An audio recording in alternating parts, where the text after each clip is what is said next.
हाय दैया, अरे माय रे।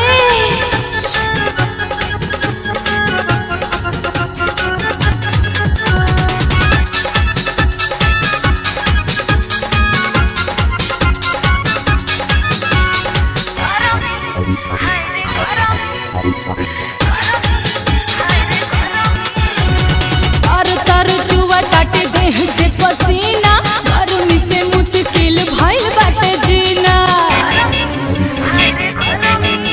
हाय तर चुआ ताटे देह से पसीना, गर्मी से मुश्किल भइल बाटे जीना। गरम पानी जैसे लागे खौला दी। उठाओ लहंगा, उठाओ लहंगा रानी बेना डोला दी। उठाओ लहंगा रानी बेना डोला दी।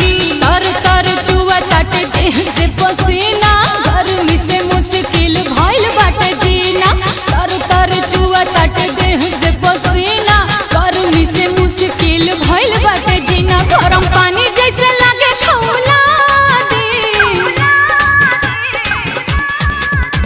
उठाओ लहंगा, उठाओ लहंगा रानी बेना डोला दी। उठाओ लहंगा रानी बेना डोला दी।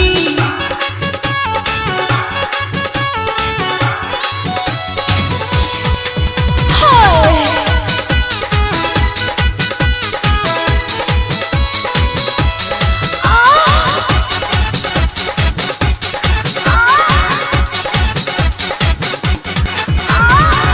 लस लस करता सगरे बदनिया, भइल नमकीन जवानिया। अंग अंग मोरा भीग गइल बा, लंग से चुबत पानिया। आहा लस लस करता सगरे बदनिया, भइल नमकीन जवानिया। अंग अंग मोरा भीग गइल बा, लंग से चुबत पानिया। मन व्याकुल हमार बड़ा होता जी। उठाओ लहंगा, उठाओ लहंगा रानी बेना डोला दी। उठाओ लहंगा रानी बेना डोला दी। हाय दैया, अरे माय रे।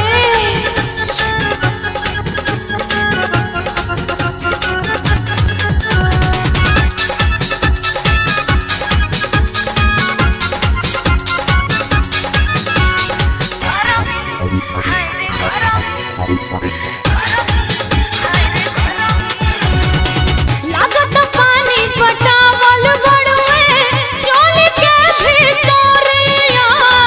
ओढ़नी मारो बहतो नइखे, पछुआ के बेअरिया। हाय लागत पानी पटावल बड़ुए, चोल के भीतरिया। ओढ़नी मारो बहतो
कोलबर डी हाय तर तर चुआ ताटे देह से पसीना गर्मी से मुश्किल भइल बाटे जीना गरम पानी